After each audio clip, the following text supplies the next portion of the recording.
Consider supporting this podcast on Patreon.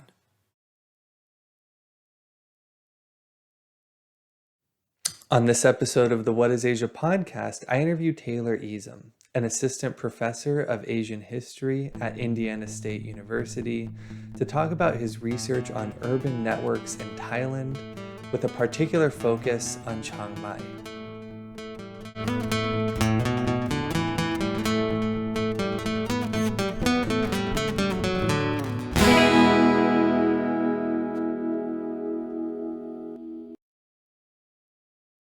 Dr. Easum, thanks for coming on this episode of the What is Asia podcast.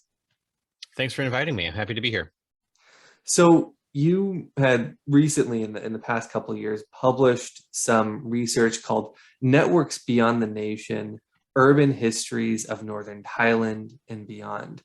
Can you maybe just start by explaining what that title means a little bit, what it is that you're arguing? And if you could also give a little bit of historical and geographical context to what it is that's going on here in your research. Sure, I'm happy to. So I do research mostly on northern Thailand, particularly focus on the city of Chang Mai, which is commonly referred to as the second city of Thailand. Sometimes the Rose of the North. There are all sorts of other nicknames that it has. But what I'm really interested in is sort of secondary or intermediate urbanism in the broader context of Asian and Southeast Asian history. And so the article or the chapter that you're referring to, the reason that I chose that title is because it really reflects sort of one of the main goals of my research in general, which is to sort of take our study of these cities and do a couple of things. First, to move outside the capital. So instead of focusing so much on Bangkok, maybe look at Chiang Mai. Instead of focusing so much on Jakarta, maybe look at Surabaya or Medan. Or instead of Manila, Cebu. So this is one kind of move that I'm really interested in making. And the other is a little bit more, I guess, conceptual, and that is to sort of move away from the framework of the nation state. And so I've been trying to do this in a couple of different ways. But in terms of the chapter that you're referring to, it was really by looking at the connections that this city has that aren't necessarily the connections that you'd see on a highway map of Thailand, right? Today you would fly into Bangkok and you would probably then fly up to Chiang Mai, or you would take a train or a bus or drive if you were adventurous. But think about all of the infrastructural and cultural and religious and migratory links between Chiang Mai and other cities that are now no longer part of the same nation, right? And so that's really the main impetus for that article. I'm really looking at bringing it sort of out of the national framework and to focus on connections that sort of transcend those borders. And that's both in a sort of modern present day sense, but also, of course, in a historical sense, in sort of in all the ways that or all the sort of other dynamics that entails. Mm-hmm. And I guess someone listening to this episode may ask, why look at Chiang Mai in particular? Why move outside the sort of typical metropoles in Southeast Asia that we may think of? What is Chiang Mai in these cities in detail telling us about Southeast Asia that some of the more famous cities can't already tell us? Yeah, it's a really good question, and one that I deal with a lot. And what I've come to in my research is understanding is sort of a way of answering that question that basically says, sometimes it is a sort of reflection of what's happening in a larger city, but oftentimes what's happening in a smaller city or in an intermediary city, a secondary city, actually tells us quite a different story. Right, in terms of the formation of the nation state, in terms of colonial modernity and what that looks like. And sometimes what we see is that the story that focuses on the capital city is really missing out on really important dynamics of that history. So I realize that may be a sort of vague way of opening an answer to the question. So a specific example would be, if we look at the case of Thai history, there's a huge debate over what Thailand's relationship is with the whole process of colonialism and colonial modernity, right? Because as we know, Thailand is formally never colonized. If you look at the urban history of Bangkok, you can see an interesting dynamic of how that plays out. You can see colonial police, for instance, and you can see the way that sort of the policy and the idea of extraterritoriality plays out in the streets of Bangkok. And there's some scholars that have done really interesting research on that. You can see the way the architecture of the city changes in ways to reflect the sort of changing relationship between the ruling elite and the sort of the Western officials and diplomats and merchants and whatnot that are operating in the city. But if you look at only Bangkok, what you're seeing is primarily a relationship that tells you about these sort of Western colonial elites and Thai elites. But if you look at Chiang Mai, what you start to see is a relationship that tells you something about a kind of internal colonialism, which is a bit of a problematic term in many respects. But essentially, you start to see the part of the story that is not sort of how Western powers were influencing what was happening in Thailand, but you start to see how Thai elites were also influencing what was happening within their own country, within these sort of newly formed borders, in a way that was actually quite evocative of or reflective of what colonial elites were doing in places like Java or in other places in Southeast Asia. So I guess the simple summary of that is that if you're only looking at the capital cities, you only see one slice of that pie. You only see one part of that story. But if you're looking at the secondary cities, you start to see a whole other dynamic of colonial modernity. You see a whole other dynamic of that history. What might be somewhat termed, internal colonialism. But however you look at it, it's a part of the story that just doesn't come out if you're only looking at Bangkok or if you're only looking at the capital city. I think backing up a little bit, some people listening might be like, okay, well, I've heard of Bangkok. It's been referenced in film and music and television. But Chiang Mai might be a place that's less known about. Can you just give people a little bit of historical context, telling sort of the general, I guess, survey story of this city? Where is it located? And if you could just give us a little bit of background to it. Sure. So Chiang Mai is really interesting because the name of the city actually translates as New City. It was founded at the end of the 13th century. So it was new at one point. It's no longer, I think, what we'd consider new. But it was new to the king that founded it, a king by the name of Mang Rai. He had sort of expanded into this region of northern Thailand in the late 13th century and was looking for a place to sort of establish the center of his new kingdom, which we know today as Alana, which literally means the sort of million rice fields. So this is a kingdom that encompassed not just northern Thailand. If you were to look at a map of Thailand and you'd see the sort of rounded northern part on the top, it didn't include just that part, but it also included parts of what is today Myanmar, primarily in the region that we would recognize as the Shan states, also areas of northern Laos, even areas including southern Yunnan in southern China.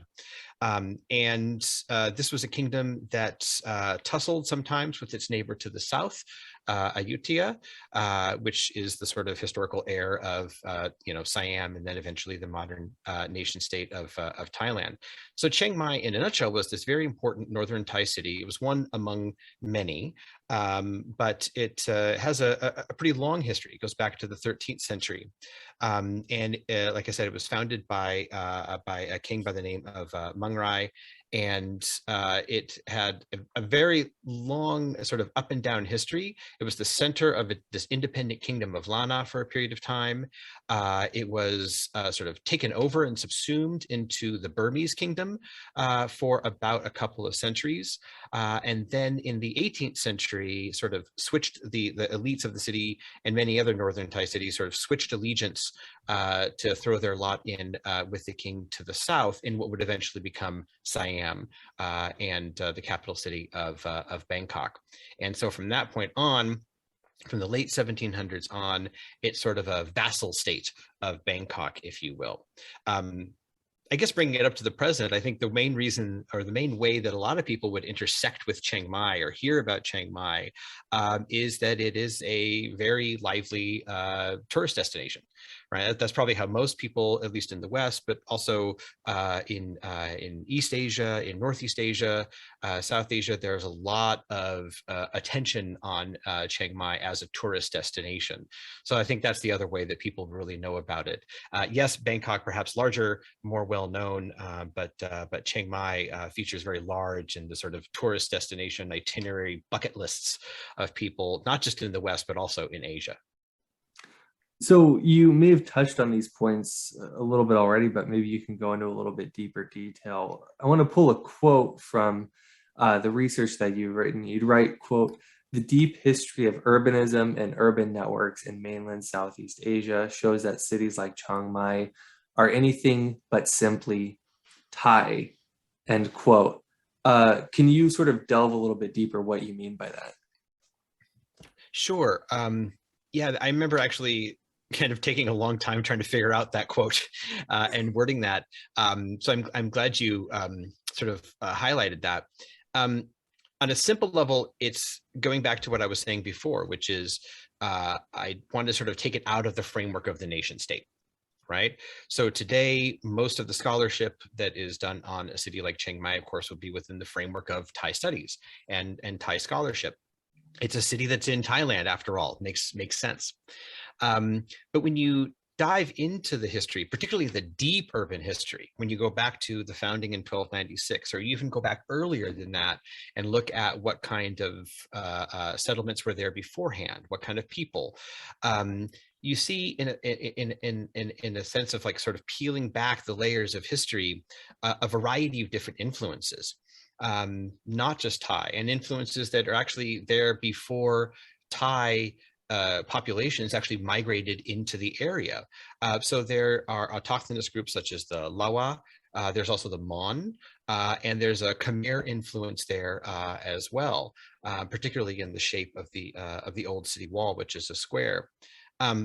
So without getting into all of the details of those architectural elements, at the very least, there's sort of multiple influences that literally shape the city. And so to look at it purely within just a sort of Thai framework is a little bit misleading. Um, the other aspect of that, which is sort of built on the first, right, is more historiographical, right? So the way that the story of Chiang Mai has been told, the way that it's been shaped, the way that it's been studied, since it's largely been filtered through the lens of the central state, that's something that's really interesting and fascinating to deconstruct. So a simple example is that there is a monument in the center of the city. Once again, this is the kind of place that's almost anybody who is a tourist and visits Chiang Mai would see.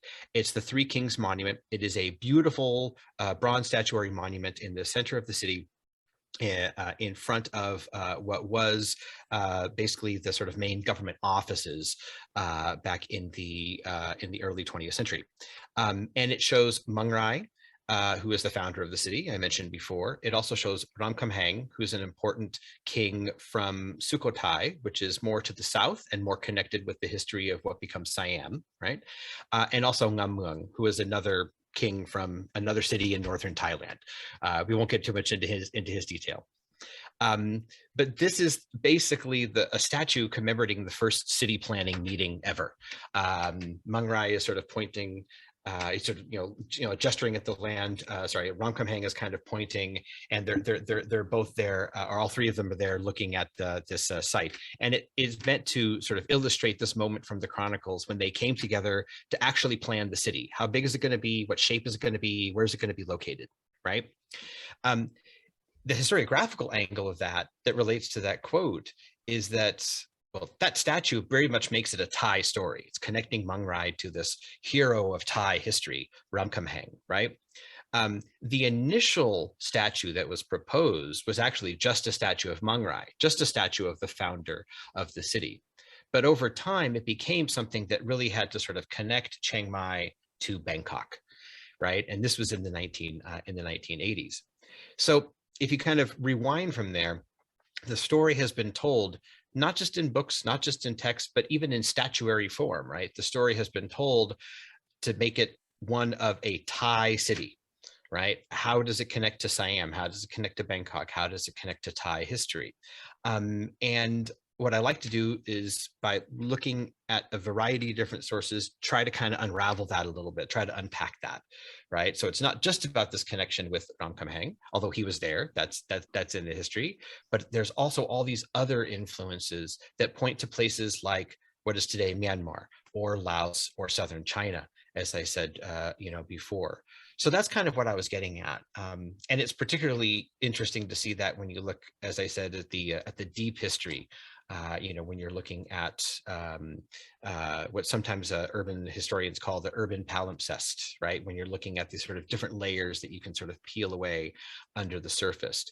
And that's a difficult thing to do, looking at ancient chronicles and things like that, but it's fun. So it's interesting that you talk about these influences on Chiang Mai in terms of people of different ethnic backgrounds, neighboring geographies, and nations, and things of that sort. But I wonder, and this might be a little bit outside the bounds of your research, since some of this is a little more recent. But I wonder if you've noticed, just in your own experiences and your own research on Chiang Mai, how larger global events such as global climate change or the pandemic have had their own influences on shaping the urban landscape of Chiang Mai. The city planners of Chiang Mai, have they sort of begun to rethink the way urban planning ought to be done in Chiang Mai as a result of some of these larger global phenomena? That's a really interesting question. And I think what's interesting is that although you framed it as being something sort of very recent, I would argue it's something that's actually very deeply historical and very recent.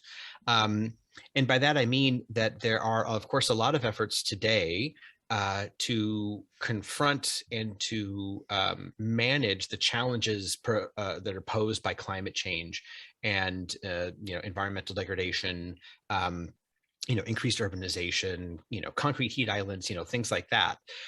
So there are efforts in terms of one of the things, for instance, is a proposal that's currently in the works for listing as a World Heritage site, similar to places like Luang Prabang or other cities in Southeast Asia like Malacca, to provide some kind of policy protection for the city center.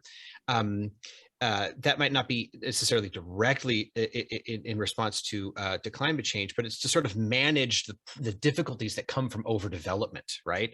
And so this is certainly something that people are dealing with today. But where it connects with the history is that some of the historical elements of the founding of the city actually have to do with things like access to water and like environmental conditions. So, for instance, when the city is initially founded, there's a list of factors, right, that we would gloss as chayapum. It's basically this notion of sort of what are the signs or the elements of this location that make it auspicious, right? It's the sort of science of successfully locating something like a city. And there are all these auspicious sort of supernatural things there, but there are also very practical things like the slope of the city from west to east, access to streams, which are about access to water, right? And this is something, to then fast forward, several centuries to the present, that is currently a concern in the city today. So some of those canals that they reference, or those streams that they reference in the very founding of the city, later become quite polluted canals. And today they're actually embarking on a sort of cleanup and redevelopment project of one of those main canals, the Mekha Canal, which goes right through the eastern side of town, and has been fairly dirty and polluted, for many years. So there's an effort to clean that up. And those efforts are both in response to overdevelopment and the challenges of climate change, but also with a reference, at least a reference, and perhaps even more, to the historical context of the city, right? To the historical record of, going back to the reasons that the city was founded there in the first place, having to do with clean water. That adds a kind of impetus to more recent projects of cleanup and environmental sort of management. So I think there's a really interesting sort of connection there between the historical record and the challenges that people are trying to meet today through urban planning. There are a lot of people that are trying to use that history to sort of guide and inspire the sort of approach to dealing with those challenges today in a really innovative way. Just a couple more questions before we wrap Sure. up. For someone listening to this saying, okay, well, this is kind of interesting. Maybe I've heard of Chiang Mai before, maybe I've never heard of it before, but I'm learning a lot by hearing you talk about this. What would be some places in Chiang Mai that you'd recommend people go visit if they ever had the chance to go there to sort of understand the deeper roots of the city? Oh, that's a great question. Well, the first place, you got to go to the Three Kings Monument and see that. There's a couple of articles that have been written about it. I have an online article where I kind of explain the history of these monuments and how they shape the history of the city. So for a historiographical sort of approach, I think that would be interesting, looking at some of those statues and monuments. So the Three Kings Monument. I would say the first place would probably be also a very typical place that tourists would go, which would be up to Doi Suthe, which is a Buddhist reliquary temple, very sacred and holy site, and also a very popular tourist destination, located up on a mountain that sort of overlooks the city. And the reason that's an obvious first place to go is because you can overlook the city, right? And there's also information there about the history of the founding of the city, and it's a quite nice temple as well.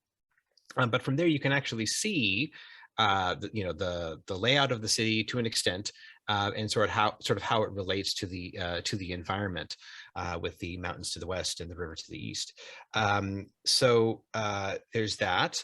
I would also say there are many elements of the city that sort of peek or sort of poke through the urban fabric of what can be a rather chaotic urban environment.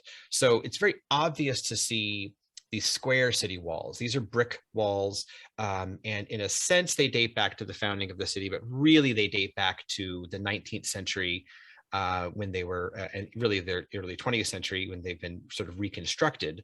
And in fact, they were fully reconstructed and restored in the 1980s. But you can also see the earthen wall, which is a little bit more hidden, takes a little bit more effort to see. And there you can see some of those sort of different influences from earlier forms of urbanism to later forms of urbanism. So I would check out the earthen wall if you could find that, and to be a little bit less in the mode of how I like to go to a city and sort of, traipse around with a camera and try to find all these little hidden elements of, urban architecture, to be maybe a little bit more direct and obvious. There are some really quite wonderful museums that they've recently renovated and designed in the center of the city. There's a historical center, the old Sararataban, or government house, which was a site of, I guess you could say, it was a kind of internally colonial site of administration. This is where the Siamese officers and officials sort of ran the show during most of the 20th century. That has been turned into a quite nice museum. And across the street, there was the Central Courthouse, which is also a nice museum, the Lana Folklife Museum. And so in that city center, right around where the Three Kings Monument is located, there are lots of really nice sort of museums and sort of interactive displays that relate the history of the city quite well. That would be fun to see.